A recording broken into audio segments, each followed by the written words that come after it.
on Front Page. A glitzy movie premiere. But behind the glamour, stories of fast talk. They were hoodwinked. They were hoodwinked. Fraud. It symbolizes the barbaric nature of what we do for a living. And a famous producer who once ruled Hollywood. You're a very nosy fellow, kitty cat, huh? Was a Hollywood studio the set for a real-life con game? I've never read a script that was anything like this. I want it to be me, but bigger. Teenagers turning to plastic surgery. And it goes right up to the breast. Mom approves. People judge people on appearances. But should we? They say that what is inappropriate for a doctor to do on a teenager is breast enlargement and liposuction, and that's exactly what you did on Danielle.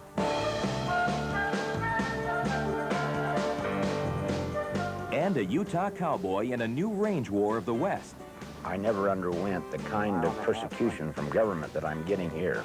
His enemy, a tiny snail, protected by the law at a big price. $50,000 per life per snail. Pretty heavy fines. I mean, it's cheaper to if I were to kill the game warden.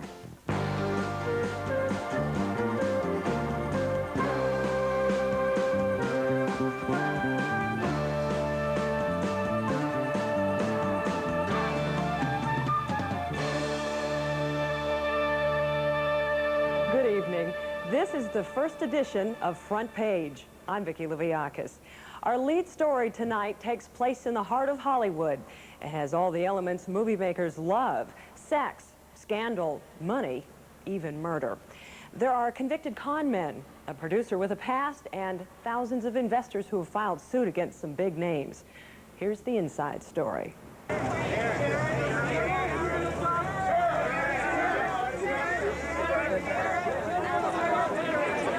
Hollywood premiere of the film Sliver. There's the star, Sharon Stone. The man in her arm is Bill McDonald, her fiancé, and the movie's co-producer. And there's the producer, Robert Evans, a star-crossed Hollywood veteran trying to make a comeback with Sliver. You have a hit tonight? I hope we hit a triple or over. Okay. It's not a bunch single, I promise you that. But this night, there's more for Evans and McDonald to worry about than Sliver's fortunes. That's because investigators from 4 different federal, state, and county agencies are looking into what they call a scam involving some associates of Evans and McDonald. A scam that bilked thousands of elderly investors out of hundreds of millions of dollars. A scam that operated for a time out of Evans and McDonald's studio offices at Paramount Pictures. It's the studio where Robert Evans became a Hollywood legend. He'd started as an actor at 20th Century Fox, playing bullfighters, bad guys, even playing a movie producer in one film. If you can get that on film, we've got ourselves a picture. At 36, Evans became head of production at Paramount, presiding over a string of hits.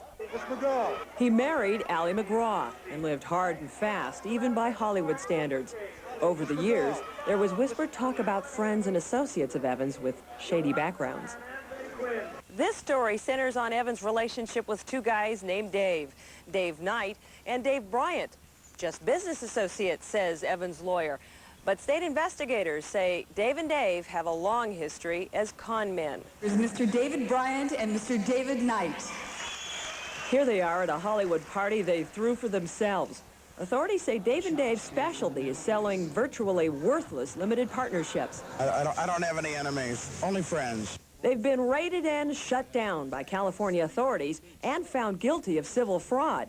Typically, they declare bankruptcy, then resurface somewhere else, doing business under another name. Their partnerships were in oil wells, oil and gas pipelines, and drilling operations. Trouble was, say investigators, only 10% of their clients' money ever got invested in the real thing. The other 90% went to Dave and Dave and their companies. Is this an out-and-out scam, or is this just a poorly structured investment deal? In my mind, it's an out-and-out scam because the people were in no way informed as to how their money was going to be used. This man was a phone pitchman for Dave and Dave, who says he quit in disgust when he realized what was going on. I mean, was this blatantly illegal to you? To me it was. I believe what I know now is that no matter what those wells would have done or could have done that I don't believe they would have made their money back either way. Because I've had investors that have lost 5, 6, 7, 8 times in a row. Investors like this elderly woman, too embarrassed to show her face. She bought into one of Dave and Dave's oil ventures and lost $326,000, her entire life savings. Here I figured with the little money I had, comparatively, I'd have enough money to help my children send their children to college. No such thing. I just don't trust anyone anymore. So the people were misled into buying into these enterprises when they were in fact out-and-out frauds. Dick Long lost $200,000. He's president of a group of elderly investors trying, without success, to get their money back. Some of the people, based on the phone calls I've gotten, have been reduced right down to their Social Security checks when normally they would have had $200,000 or $300,000 of extra money to support themselves in their declining years. What they've lost was $200 million. That is just a huge sum of money. Between how many people? The best information I have, it's about 8,000 people. 8,000 generally elderly people, people who really can't afford it. They were hoodwinked. They were hoodwinked. David Knight is wigging out, popping the trappings of bubbles with reckless abandon. Through it all, Dave and Dave partied on, from Las Vegas to the beach at Malibu. This gathering had a Conan the Barbarian theme, which David Knight explained. It symbolizes the barbaric nature of what we do for a living. When California investigators raided their offices 2 years ago, Dave and Dave began looking for a new place to set up shop and went calling on a business associate, Robert Evans. In the 80s, Evans had fallen on hard times. He'd been convicted of possessing cocaine, and there was a scandal over his film, The Cotton Club. Evans' former lover, cocaine dealer Laney Greenberger, was found guilty of murdering a business associate in a fight over profits from the film. When I was an actor, I was under contract to Daryl Zanuck, and I told you he discovered me at El Morocco. So Evans was pretty much down and out in Beverly Hills when he was asked to make a promotional tape for one of Dave and Dave's companies, Axiom Entertainment. The Daves were now selling partnerships in movie production. A new king rules Hollywood. Investors were reminded of past Evans blockbusters, and the ones we talked to said Dave and Dave's salespeople promised they'd make good money on future Evans projects. None did. Everything they told me was wrong.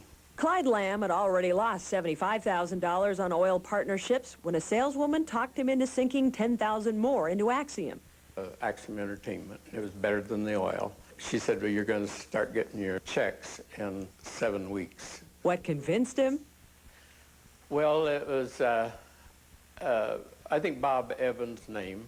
And eventually they would use far more than Robert Evans' name. Front Page has been told that for all of 1992 and part of this year, Dave Bryant and Dave Knight were running their operations from inside Evans' offices, here in the Lubitsch building on the Paramount movie lot. At the time, Evans and his company president, Bill McDonald, were working on Sliver, a story about voyeurism and people spying on each other in a New York apartment building. They're doing it! What the producers didn't know, there was someone watching them in Evans' offices and reporting to Paramount officials on what Dave and Dave were up to.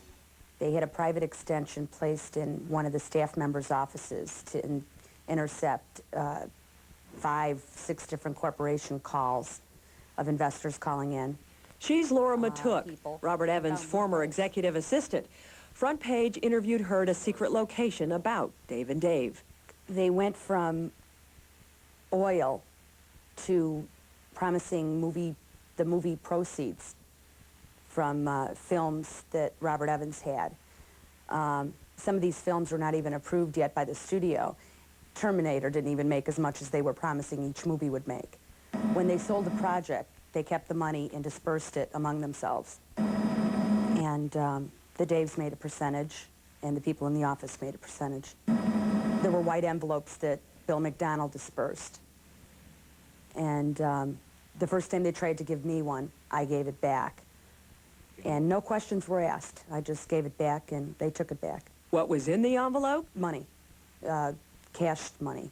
No checks. It was cash. And Bill McDonald had told everyone to make sure they didn't deposit it in a bank account so that it couldn't be traced. Did Bob Evans know about the wheeling and dealing going on in his office? Laura Matook thinks not. Evans, through his lawyer, says he did not know, that he was shocked and astounded the Paramount office was used for outside business. Bill McDonald told us on the phone that, yes, Dave and Dave were on the lot a number of times, but he didn't keep tabs on what they were up to. McDonald denied Laura Matook's story about envelopes of money, calling Matook unstable and untrustworthy.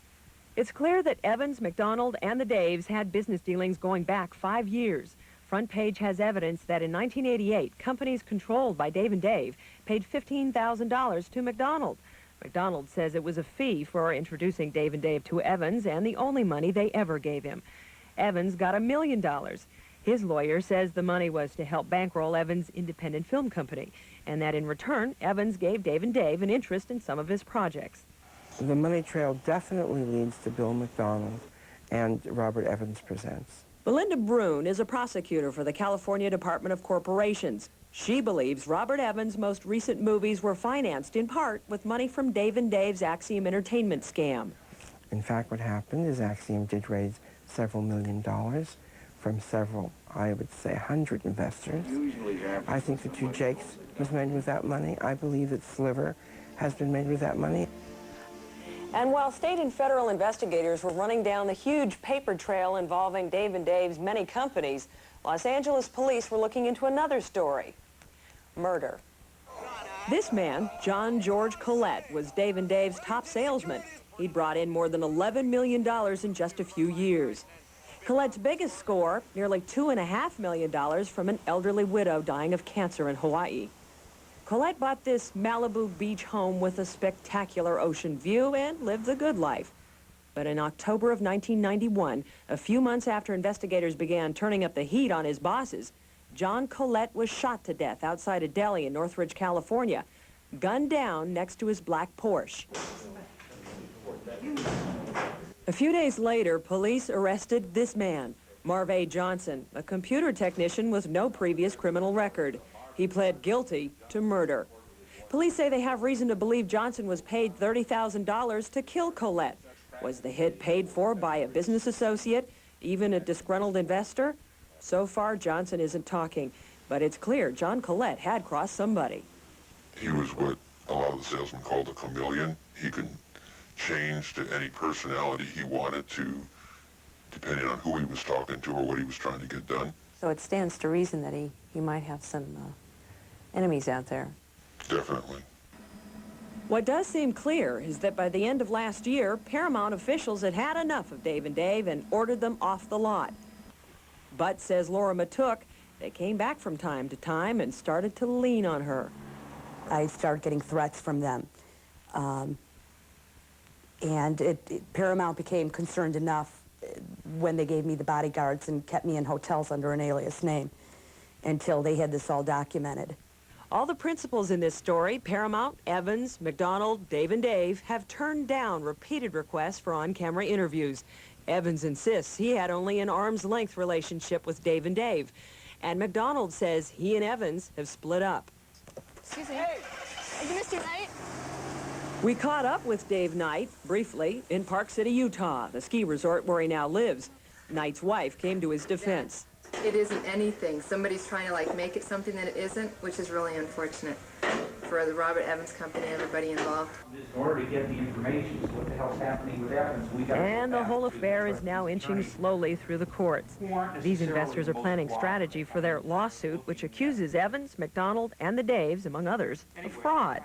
In a second case involving only the Daves, investors have already won a $217 million court judgment.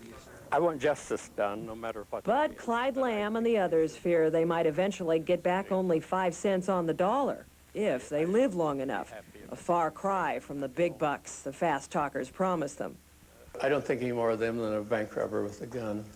I'm going on 80. I hope my children get it. I have never seen anything like this. I've never read a script that was anything like this. Bottom line, Evans and McDonald say they never cheated anybody. They just wanted to make movies. As for Sliver, it's not been the box office smash everyone had hoped for. Sliver was swamped last week by Spielberg, Schwarzenegger, and Stallone.